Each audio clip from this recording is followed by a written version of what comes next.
30 years, he was king of the night. Here's Johnny. From the 60s to the 90s, he defined television comedy. Well, get out there, troops, and sell those cookies. This guy was an emperor of the industry. Night in and night out, he was our host, and no one ever did it better. This group sounds like you went a little heavier on the nog than you did the egg. The nation says goodnight and goodbye one last time. I bid you a very heartfelt good night.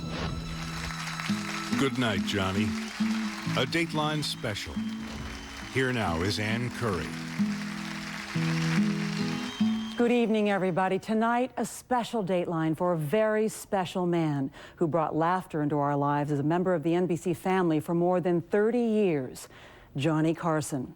He died today at the age of 79, so what we will do is spend the next hour looking back at his extraordinary career, talking with people who knew and loved him, and most of all, remembering him as he wanted to be remembered, a man who made us laugh. Our special Good Night, Johnny begins in a moment.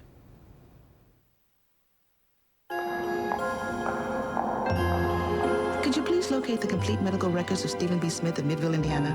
Imagine a digital command center where a patient's medical history can be summoned up in seconds. Healthcare technologies from GE. I've got the scan. Delivering digital medical information how it's needed. Everything's going to be okay. Fast. Could you please find the June '94 MRI of Tom Henry's liver? GE. Imagination at work. Oh, the happy, happy, sunny, verdant, flowing vales, where the sweetest, Johnny was ever there prevails, where the sunshine lingers on the ground, just a hell on that happy, sunny side of life. You forgot this in the middle. What did I forget? The second verse. Oh, did I? Yeah. That's all right. Nobody knows the difference. Now, when you buy 3 or more medium one-topping pizzas from Domino's, you get them for just $5 each. That means pepperoni guy, mushroom guy, and sausage guy can each get their own pizza for just $5. Hey, who invited I'll pay you tomorrow guy? Domino's 555 deal is back. Buy 3 or more medium one-topping pizzas and they're all just $5 each. Only from Domino's. Get the door. It's Domino's 555 deal.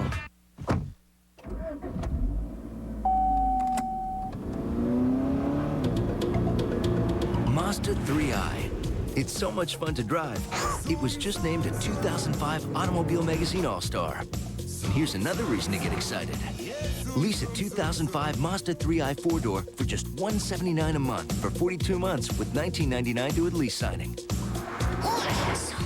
Test drive one at your Mazda dealer now.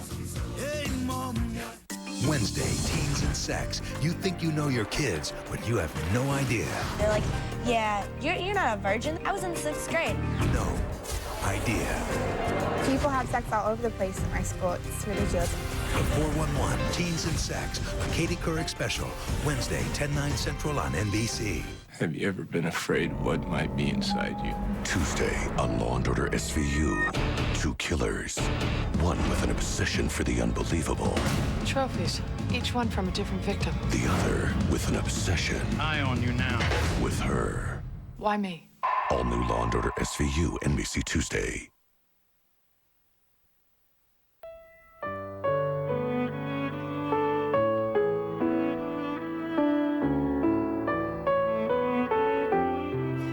America is saying goodbye tonight to a man who spent 30 years doing almost anything to keep us up nights. Johnny Carson, who ruled network comedy as the host of NBC's Tonight Show, died today at the age of 79. His family was by his side when he passed away at his home in Malibu from complications of emphysema. Carson disappeared from the public eye 13 years ago, but all those years can't outweigh all those unforgettable moments when we went to bed still laughing out loud. Here's Josh Mankiewicz with a look at the life of Johnny Carson.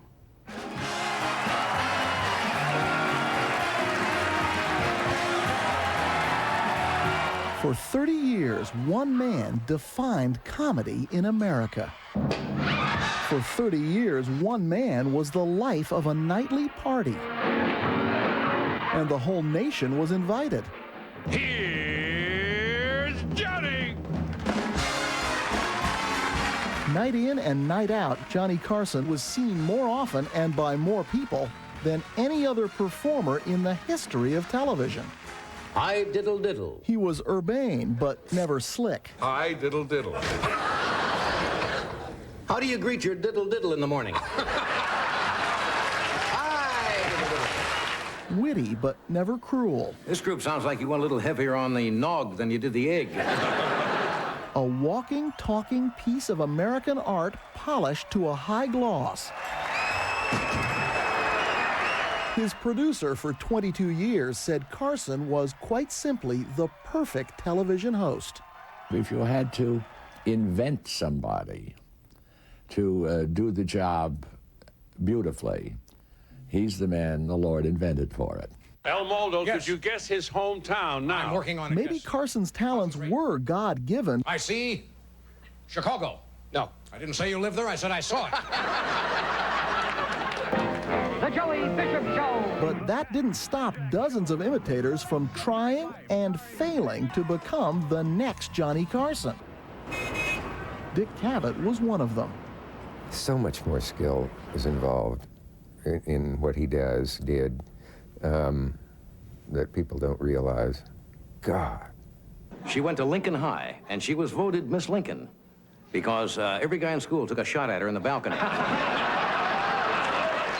What was Carson's secret formula for success? So get out there, troops, and sell those cookies.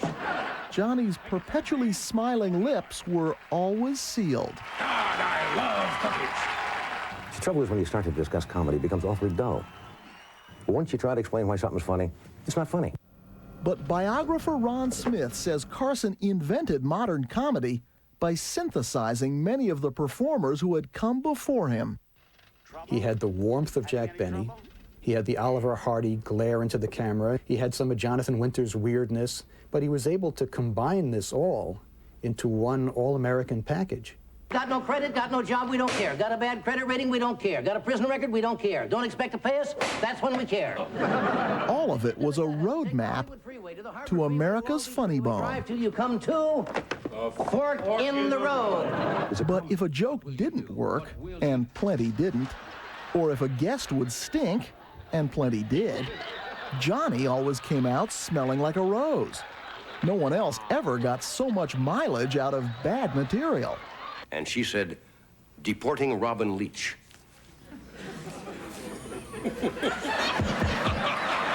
His bomb takes, as they're sometimes called, were so funny. Hello, 1, 2. Attention, Kmart shoppers. He made that an art form. It was really something all his own.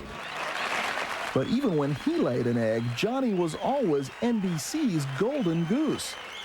For 3 decades, no matter what shape the peacock was in, The Tonight Show always paid the bills, in some years earning more than 20% of the network's profits.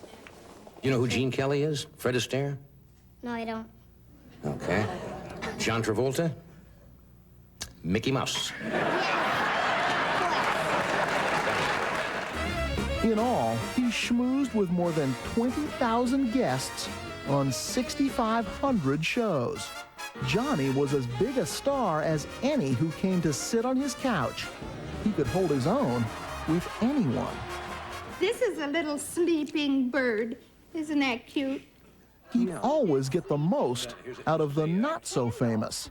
From the very old... Look at this one, John.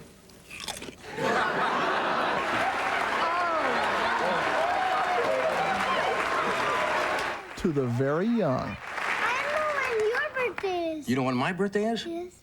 When? October 23rd, 1925.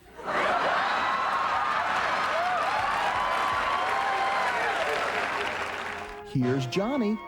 John William Carson, that is. Born in Iowa, Johnny was raised in Norfolk, Nebraska, a Norman Rockwell slice of Middle America. His father was a manager for the local power company. His mother managed the house. As the Great Carsoni, young Johnny found himself when he discovered magic in a deck of cards. After a hitch in the Navy during World War II and a degree from the University of Nebraska thanks to the GI Bill, Johnny got in on the ground floor of something called television. My name's Johnny Carson.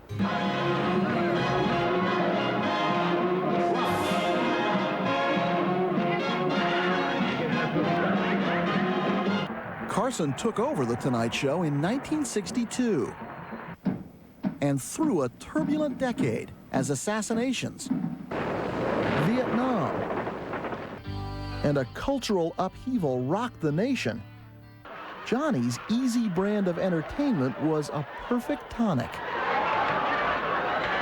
Critics sometimes say, well, The Tonight Show is light, it's frivolous, it doesn't have any great social impact and so forth, and serious things aren't discussed.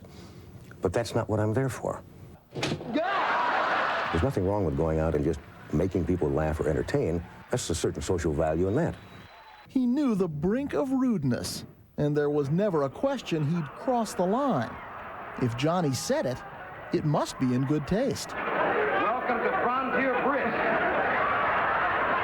He never shed that Norman Rockwell image of being just plain folks, even when Johnny, by now a megastar, had his portrait painted by Rockwell himself. You know, I've been depressed lately. Depressed? Yes! Depressed! Why do you repeat everything? I can go to Taco Bell for that. Why do He not only killed his audiences, he killed the competition. But while show after show fell to the Carson mystique, countless careers were made by a guest spot on The Tonight Show. For young comedians like Jerry Seinfeld, the road to success led straight through beautiful downtown Burbank. Good evening. Boy, this is so exciting. This guy was an emperor of the industry, and you were going to perform for the emperor. If you're on The Tonight Show and you do well, you're in show business. It's like, welcome. They stamp your hand and you go in. The difference between before and after The Tonight Show, there's nothing like that around today. To the public, Johnny had it all. The incredible home, fame, success. One of America's richest entertainers. In his last year at The Tonight Show in 1992, he earned $30 million. It'd be a nice place to come and feed the squirrels. And if I ever have any financial reverses, it'd be a nice place to come and eat the squirrels. But Johnny never really seemed all that comfortable with his fame, or for that matter, with himself. By his own admission, he smoked too much, and at times drank too much. Some said he was cold, certainly never easy. Until, that is, he hit his mark on The Tonight Show stage. Johnny's happiest moments would have been when the audience is applauding, and he, with his extraordinary skill, makes them laugh and laugh. But in private, he knew plenty of heartache. 3 failed marriages became the stuff of a dozen punchlines. To all the girls who shared my life, now are someone else's wife. Much harder to deal with was the death of the second of his 3 sons in a car accident. Helping him through that and the rest of his life was his 4th and final wife, Alexis. Unlike many of today's comedians who serve up their neuroses to the audience, Johnny stayed as opaque as the curtain from which he emerged. I'm a shy person. People call that being standoffish. They don't understand that you're uncomfortable. Ed McMahon says, Carson packs a tight suitcase. I guess that means you keep your emotions and your personal feelings sometimes under check, and that's true. Volumes were written about his remoteness, but there were moments when America caught glimpses of a very different Johnny Carson.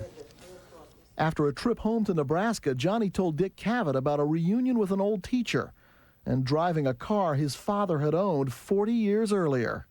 And as he told me this, he began to tear up. We were also conditioned to think that he had no feelings somehow. He's very sentimental, and very much of Nebraska was never removed from Johnny. If it was an act, he was playing himself. And somewhere along the way, Here's Johnny! he and his show became one legend. When he decided to retire after 30 years, it was front-page news. Even at the end of his career, he had perfect timing. 30 years is enough. Good time to get out while you're still on top of your game plan. You know, you're still working well. For all of the years, for the laughs, for the tears. He had an uncanny performer's sense of when to step out of the spotlight. In retirement, Johnny Carson simply faded from view. For television's greatest career, there was no curtain call, and we were missing him long before he was gone. Make it one for my baby, and one more for the road. It has been an honor and a privilege to come into your homes all these years and entertain you. I bid you a very heartfelt good night.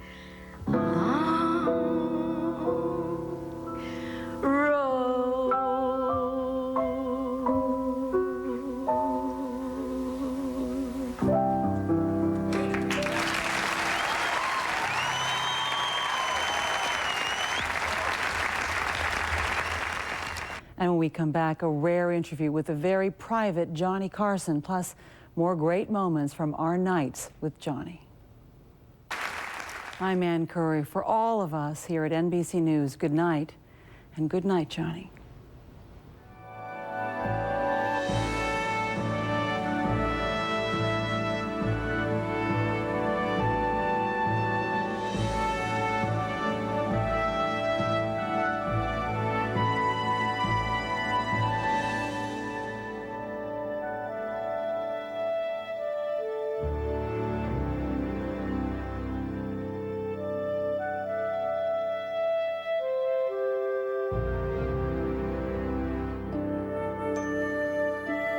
For a transcript of tonight's broadcast or to purchase a video segment, call 1-866-NBC-TAPE.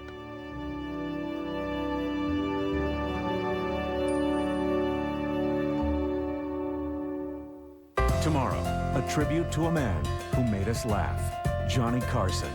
Join Katie and Matt as we look back and celebrate his remarkable life on Today.